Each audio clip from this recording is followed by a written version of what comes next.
ടാലിയിലെ ഈ ഓപ്ഷൻ നിങ്ങൾക്ക് അറിയുമോ? ക്രെഡിറ്റ് ലിമിറ്റ് സെറ്റിംഗ് എന്ന ഓപ്ഷനെ കുറിച്ച് നിങ്ങൾ കേട്ടിട്ടുണ്ടോ? എന്തിനാണ് ഈ ഒരു ഓപ്ഷൻ ഉപയോഗിക്കുന്നത്, എങ്ങനെയാണ് ഈ ഒരു ഓപ്ഷൻ ഉപയോഗിക്കുക എന്നുള്ളതൊക്കെയാണ് ഇന്ന് പറയാൻ പോകുന്നത്. അപ്പോൾ ഇതൊരു ചെറിയ വീഡിയോ ആണ് കേട്ടോ. ഹലോ ഫ്രണ്ട്സ്, ഞാൻ Shyamala Narayanan. Welcome back to my channel Tally accounting Malayalam. എൻ്റെ വീഡിയോ ആദ്യമായിട്ടാണ് നിങ്ങൾ കാണുന്നതെന്നുണ്ടെങ്കിൽ, എൻ്റെ ടീച്ചിങ് സ്റ്റൈല് നിങ്ങൾക്ക് ഇഷ്ടമാണെന്നുണ്ടെങ്കിൽ ഒന്ന് സബ്സ്ക്രൈബ് ചെയ്യണേ. അതിനോടൊപ്പം തന്നെ തൊട്ടടുത്തുള്ള ബെൽ ബട്ടണും കൂടി ഒന്ന് ക്ലിക്ക് ചെയ്യണേ. എന്നാൽ മാത്രമാണ് ഞാനിടുന്ന വീഡിയോകളുടെ നോട്ടിഫിക്കേഷൻ നിങ്ങൾക്ക് കിട്ടുള്ളൂ. അതേപോലെ തന്നെ ഇഷ്ടമായി കഴിഞ്ഞാൽ ഒന്ന് ലൈക്കും കൂടി ചെയ്യണേ. പിന്നെ നിങ്ങളൊന്ന് ഹൈപ്പും കൂടി ചെയ്യണേ. അതേപോലെ തന്നെ നിങ്ങളുടെ ഫ്രണ്ട്സിനോ റിലേറ്റീവ്സിനോ ഒക്കെ ഒന്ന് ഷെയർ ചെയ്ത് കൊടുക്കണേ. കാരണം നിങ്ങളുടെ ഒരു ഷെയറും ലൈക്കും കമൻറ്റും ഒക്കെയാണ് എനിക്ക് വീഡിയോ ചെയ്യാനുള്ള ഒരു ഇൻസ്പിരേഷൻ എന്ന് പറയുന്നത്. പിന്നെ ഒരു പ്രധാന കാര്യം എന്ന് പറയുന്നത്, ഞാൻ ടാലി ഓൺലൈൻ ക്ലാസ് എടുക്കുന്നുണ്ട്. എൻ്റെ മെയിൽ ID എന്ന് പറയുന്നത് shyamastaliclass@gmail.com ആണ്.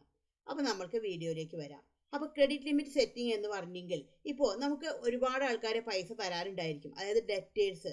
അപ്പോൾ നമുക്ക് എന്താ വെച്ചിട്ടുണ്ടെങ്കിൽ, ഒരുപാട് ഡെറ്റേഴ്സ് ഉണ്ടെന്നുണ്ടെങ്കിൽ ഇവരൊന്നും നമുക്ക് പൈസ തരുന്നില്ല.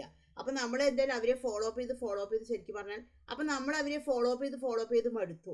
അപ്പോൾ ഇന്ന് തരാം നാളെ തരാം എന്ന് പറഞ്ഞ് ഇങ്ങനെ നീട്ടിക്കൊണ്ടിരിക്കുകയാണ്. അപ്പോൾ അതിന് വേണ്ടിയിട്ട് ടാലിയിൽ ഒരു ഓപ്ഷൻ സെറ്റ് ചെയ്ത് വെച്ചിരിക്കുകയാണ്. അതായത് ഒരുപാട് ആൾക്കാർ നമുക്ക് പൈസ തരാനുണ്ട്, ഈ പേയ്മെൻറ്റുകളൊന്നും നമുക്ക് കറക്റ്റ് ടൈമിന് കിട്ടുന്നില്ല എന്ന് വിചാരിക്കുക. ഓരോ ആൾക്കാർക്കും ഓരോ ഡെറ്റേഴ്സിനും നമുക്കൊരു ലിമിറ്റ് സെറ്റ് ചെയ്തിട്ട് വെക്കാം. അപ്പം നമുക്കറിയാലോ നമ്മളുടെ കസ്റ്റമേഴ്സിൻ്റെയൊക്കെ കപ്പാസിറ്റി എത്രയാണെന്ന്. ഓരോരുത്തരും എന്തുമാത്രം തരാൻ പറ്റും, അല്ലെങ്കിൽ ഓരോരുത്തർക്കും എന്തുമാത്രം നമുക്ക് കടം കൊടുക്കാം എന്ന് നമുക്ക് ഏകദേശം ഒരു ഐഡിയ ഉണ്ടായിരിക്കും. അപ്പോൾ ആ ലിമിറ്റിന് മുകളിലായി കഴിഞ്ഞാൽ ടാലി തന്നെ സെയിൽസിൻ്റെ ബില്ലിനെ ബ്ലോക്ക് ചെയ്ത് വെക്കും. അതായത് പിന്നെ അവർക്ക് നമുക്ക് സെയിൽസിൻ്റെ ബില്ല് അടിക്കാൻ വേണ്ടിയിട്ടാണെങ്കിൽ പറ്റില്ല. അപ്പം നമ്മൾ പറയുമ്പോൾ എല്ലാം അപ്പോൾ നമ്മൾ ഇവരുടെ അടുത്ത് ഇങ്ങനെ പേയ്മെൻറ്റ് ഇങ്ങനെ ചോദിച്ചുകൊണ്ടിരിക്കുമ്പോൾ നമുക്കാണെന്നുണ്ടെങ്കിലും ഒരു മടുപ്പാണ് അല്ലേ. അപ്പോൾ അവർക്കാണെന്നുണ്ടെങ്കിലും അതൊരു വെറുപ്പായിട്ട് തോന്നും. അപ്പോൾ നമ്മൾ പറയുന്നില്ല, പകരം എന്താണ്, നമ്മൾ നേരെ സിസ്റ്റം അവരുടെ മുന്നിലേക്ക് കാണിച്ചു കൊടുക്കുകയാണ്. നമ്മൾക്ക് അവിടെ സെയിൽസിൻ്റെ ബില്ല് അടിക്കാൻ പറ്റില്ല. അവിടെ നമുക്കൊരു പോപ്പപ്പ് മെസ്സേജാണ് വരിക, ഇവിടെ നമ്മൾക്ക് ക്ലോസ് ചെയ്തു, ആ എമൗണ്ട് ക്ലോസ് ചെയ്തു എന്ന് പറഞ്ഞിട്ട്. അപ്പോൾ ഇതാകുമ്പോൾ എന്താ വെച്ചാൽ ആർക്കും പ്രശ്നമില്ല. അപ്പോൾ അങ്ങനെ ഒരു ഓപ്ഷനാണ് എന്ത്, ക്രെഡിറ്റ് ലിമിറ്റ് സെറ്റിംഗ് എന്ന് പറയുന്നത്. അപ്പോൾ ഏറ്റവും യൂസ്ഫുൾ ആയിട്ടുള്ള ഒരു ഓപ്ഷനാണ് ഇത്. അപ്പോൾ അതിന് വേണ്ടിയിട്ട് നമുക്ക് പുതിയൊരു ലെഡ്ജർ നമുക്ക് ക്രിയേറ്റ് ചെയ്യാം, ഒരു ഡെറ്റർ നമുക്ക് ക്രിയേറ്റ് ചെയ്യാം. അപ്പോൾ അതിനുവേണ്ടി നമുക്ക് ക്രിയേറ്റ് സെലക്ട് ചെയ്തിട്ട് എടുത്തു, അതിൽ ലെഡ്ജർ എടുത്തു. അപ്പോൾ ഞാനിവിടെ ഒരു പാർട്ടിയുടെ പേര് കൊടുക്കുകയാണ്. ഞാനിവിടെ പോൾ എന്ന് പറഞ്ഞൊരു പാർട്ടിയുടെ പേര് കൊടുത്തു. അണ്ടർ സൺട്രി ഡെറ്റേഴ്സ് ഞാൻ സെലക്ട് ചെയ്തിട്ട് എടുത്തു. അപ്പോൾ ഇവിടെ നോക്കിക്കഴിഞ്ഞാൽ നമുക്കൊരു ഓപ്ഷൻ ഇവിടെ കാണാൻ പറ്റും, സ്പെസിഫൈ ക്രെഡിറ്റ് ലിമിറ്റ്. ഇവിടെയാണ് നമ്മൾ ലിമിറ്റ് സെറ്റ് ചെയ്യേണ്ടത്. അപ്പോൾ ഓരോ ആൾക്കാരെയും ഏകദേശം കപ്പാസിറ്റി നമുക്കറിയാലോ, അതിനനുസരിച്ചുള്ള ഒരു ലിമിറ്റാണ് നമ്മൾ സെറ്റ് ചെയ്യേണ്ടത്. ഞാൻ ഈ ഒരു പാർട്ടിക്ക് 10,000 ആണ് ഞാൻ സെറ്റ് ചെയ്ത് വെച്ചത്. അപ്പോൾ 10,000 കൊടുത്തു. ഈ ഒരു ഓപ്ഷൻ നിങ്ങൾക്ക് ഇവിടെ വന്നിട്ടില്ല എന്ന് വിചാരിക്കുക. ജസ്റ്റ് ഇവിടെ വെച്ചിട്ടൊന്ന് F12 അടിക്കുക. F12 അടിച്ചു കഴിഞ്ഞാൽ നമുക്ക് ഇവിടെ ഒരു ഓപ്ഷൻ കാണാൻ പറ്റും, പ്രൊവൈഡ് ക്രെഡിറ്റ് ലിമിറ്റ്. ഈ ഒരു ഓപ്ഷനാണ് നമ്മൾ യെസ് കൊടുക്കേണ്ടത്. അപ്പോൾ ഇവിടെ യെസ് കൊടുത്തുകൊണ്ടാണ് ഈ ഒരു ഓപ്ഷൻ ഇവിടെ വന്ന് കിടക്കുന്നത്. ഇവിടെ നമ്മൾ ജസ്റ്റ് എൻ്റർ അടിച്ച് കഴിഞ്ഞതിന് ശേഷം ഈ ഒരു വിൻഡോ എൻ്റർ അടിച്ച് കഴിഞ്ഞിട്ട് സേവ് ചെയ്തു. ഇനി ഈ ഒരു പാർട്ടിയായിട്ട് സെയിലാണ് നടത്തുന്നത്. അപ്പോൾ എസ്കേപ്പ് ചെയ്തു. ഇനി ഞാൻ ഒരു സെയിൽസ് ആണ് ചെയ്യണത്. അപ്പോൾ അതിന് വേണ്ടി ഞാൻ വൗച്ചർ സെലക്ട് ചെയ്തിട്ട് എടുത്തു. ഞാനിവിടെ സെയിൽസ് എടുത്തു. ഞാനിവിടെ പാർട്ടിയുടെ പേര് കൊടുത്തു. ഇവിടെ ഞാൻ പോൾ കൊടുത്തു. ഇവിടെ ഞാൻ ജസ്റ്റ് എൻ്റർ അടിച്ചു. ഇവിടെ ഞാൻ ജസ്റ്റ് എൻ്റർ അടിച്ചു. എൻ്റർ അടിച്ചു. ഇവിടെ ഞാൻ ജസ്റ്റ് എൻ്റർ അടിച്ചു. പർട്ടിക്കുലേഴ്സിൽ ഞാൻ സെയിൽസ് എന്നുള്ളത് കൊടുത്തു. ഞാനിവിടെ സെയിൽസ് കൊടുത്തു. എൻ്റർ അടിച്ചു.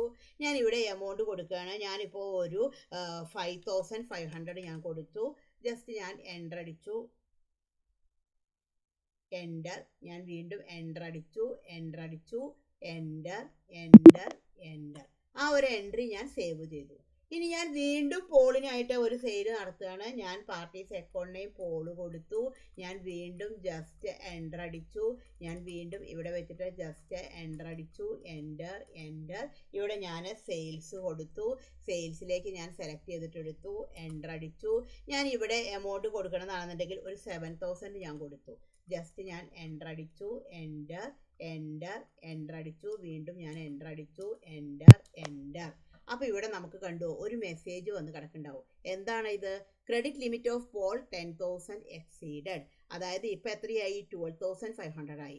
അതായത് 10,000 എക്സീഡ് ചെയ്ത് കഴിഞ്ഞു. ഈ ഒരു സെയിൽ നമ്മൾക്ക് പ്രിന്റ് എടുക്കാനോ സേവ് ചെയ്യാനോ ഒന്നും നമുക്ക് പറ്റില്ല. കാരണം ഈ പാർട്ടിയുടെ ക്രെഡിറ്റ് ലിമിറ്റ് ആയിട്ട് നമ്മൾ 10,000 ആണ് സെറ്റ് ചെയ്ത് വെച്ചിരിക്കുന്നത്. അപ്പോൾ 10,000 എബോവ് പോയി കഴിഞ്ഞാൽ പിന്നെ നമുക്ക് ബില്ല് അടിക്കാൻ വേണ്ടിയിട്ട് പറ്റില്ല.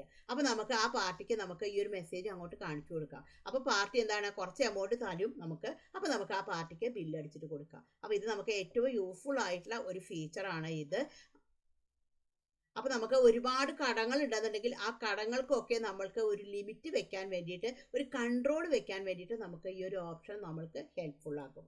ഈ ഒരു വീഡിയോ നിങ്ങൾക്ക് യൂസ്ഫുൾ ആയി എന്ന് തന്നെ ഞാൻ വിചാരിക്കുന്നു. Thank you for watching.